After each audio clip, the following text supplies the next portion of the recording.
teachers of Reddit, what student will you never forget? Teaching ESL in Taiwan, I joked with a young student and told him I was hungry. Not knowing I speak Chinese, he responded with kai da bin, which translates to each tea.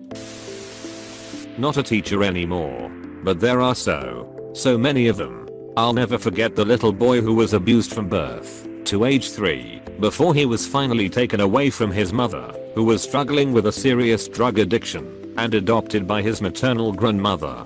He had some delays, but he was such a smart little kid who absolutely loved dinosaurs. I'll never forget the student who didn't have anything to give me for Christmas, but he wanted to give me something so badly that he taped his fruit roll up from his lunch onto a piece of paper and hand wrote a Christmas card. I'll never forget the kid who sobbed in my lap at recess when her mother was going through chemotherapy because she was terrified. Months later, this same kid came running down the hallway and literally leapt into my arms while screaming, "Miss N, my mom is going to be okay." I'll never forget the kid who noticed that my pencil jar for students who needed pencils was empty, so he filled it with his own.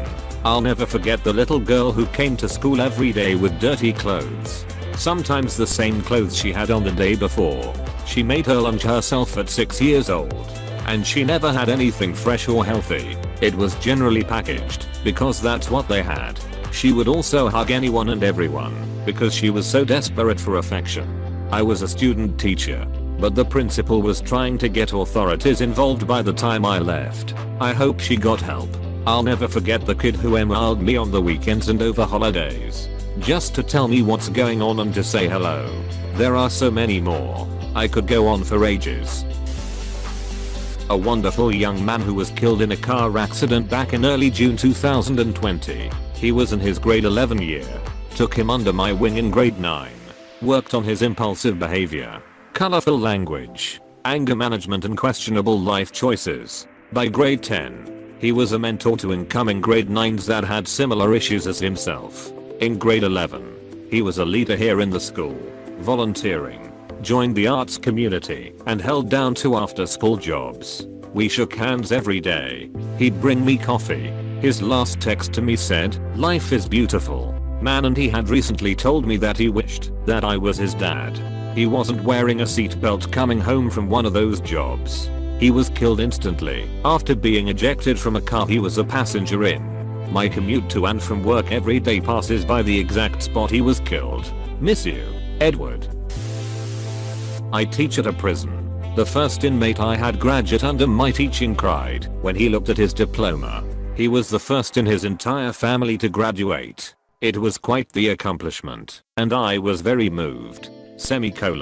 Edit. Thanks for all the awards. I taught JED classes in a local prison to the men's SAP program. These weren't violent offenders. They were just addicts that got caught up. Totally the most rewarding position I have ever had in education. Seeing those men get their JED was incredible. One old man, he was a carny that traveled the US his entire adult life. Never made it past 8th grade. Got his JED right before the virus shut everything down. He came and found me in my classroom and hugged me like a brother and thanked me. I still remember his full name. He made that much of an impression on me. He was due to get released a few weeks later. I really hope he's doing well. Big Mike. HS science teacher in an affluent suburb. We get this transfer kid in who is about 68. 350. Long thin Hulk Hogan mullet, not bald though, and big glasses. Mike hailed from the hollers of Kentucky, thick southern accent, and was the most quotable kid I ever met. I hate books, Mr. XXXXX, they piss me off. My grandma made me sleep on the porch because she cooked some veggies, and I told her, "Dang it woman, where's the meat?" Exclamation mark. I ain't never seen a pencil like this. Can I keep this and show my dad? Talking about a regular mechanical pencil. They threw me out of Golden Corral because I ate 8 of the mistakes they had. I was pissed. Next time I'm trying for 9. And we were supposed to have a fire drill at like 1:55 or some odd time.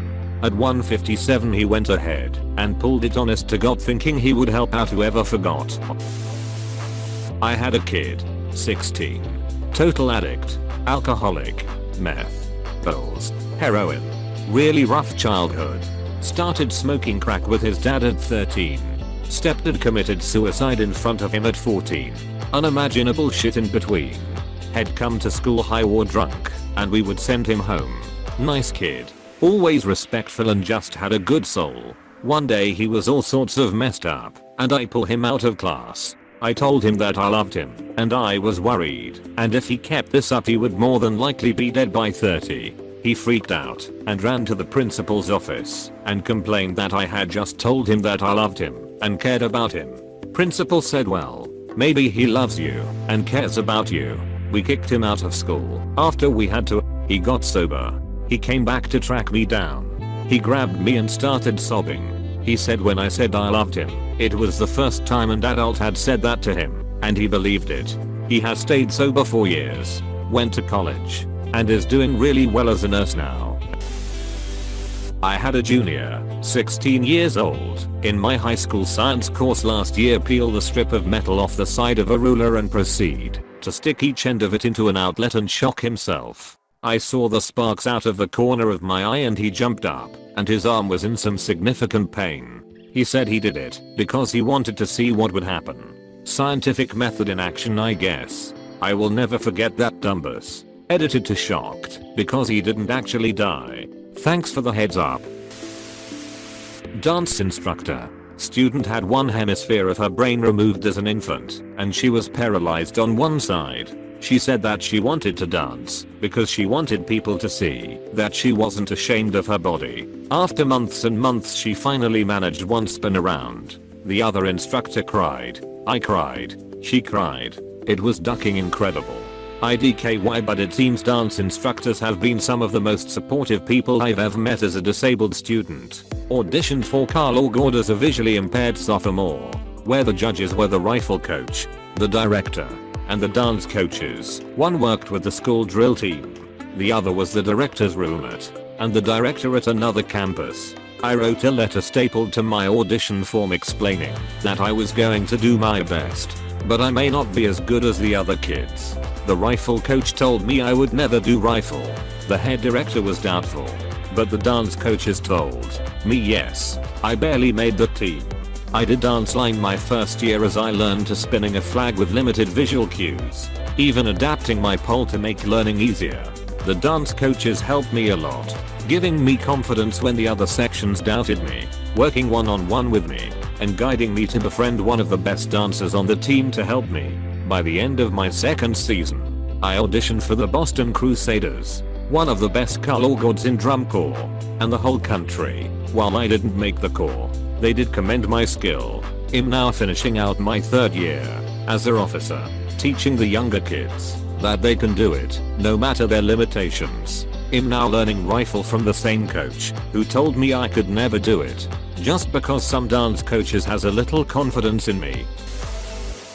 I was getting my middle school certification in my state. This was maybe 3 to 4 years ago, and my college would place us in local schools in the area to partner with an accomplished teacher and get our observation hours in. The college had a reputation of putting male teacher candidates in the roughest schools in the area. Me and my fellow male students had a theory about this, but of course we couldn't prove it. Anyway, my first morning there, in a very rough all-boys middle school in the worst part of the city. First period, a little boy maybe 10 to 11 walks into class, looks at me, and says, "What are you looking at? You Ryan Gosling looking Methodica? Question mark? Apostrophe." I was utterly speechless. Lol. I can only assume that was his catch-all term for white men. Lol. I'll definitely never forget him. Ha ha ha ha ha. I'm a speech therapist, so I work with the students who have disabilities or special needs. One of my students started with me in kindergarten. Let's call him Frankie. He had autism and just a tiny bit of language, and a lot of behaviors. But something about him I absolutely loved. He walked like an old man, and had a mop of blonde hair. I adored him, even though a lot of the other staff classified him as a difficult kid. He had a difficult home life and unsupportive parents, which made his behaviors a lot worse. But he never had them with me. As he got older, he had more outbursts and tantrums, but they would always call me over to calm him down. When COVID hit, Frankie's parents weren't able to get him onto the computer to do remote learning. and I left to work at a different school in September, so I never got to say goodbye to him. I know he's probably doing okay this year, but it breaks my heart that I can't be the one to be there for him anymore, and I just hope he understands why I'm not there.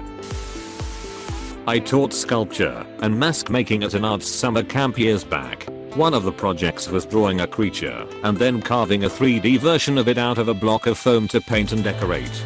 All the students nailed it, except one. A boy around 9. Didn't get it. I sat with him and went over it many times. He didn't understand the concept of 3 dimensions. Like, what would this side view look like as a top view? Type thinking. After a long while, my assistant, a woman in her late 30s, took me aside and pointed out all the indicators that the kid had fetal alcohol syndrome. I had no idea. I'll never forget his confused, blank face and my frustration at how someone couldn't think in 3D. I try to be more understanding, sympathetic and patient now. Please click subscribe if you enjoyed this video.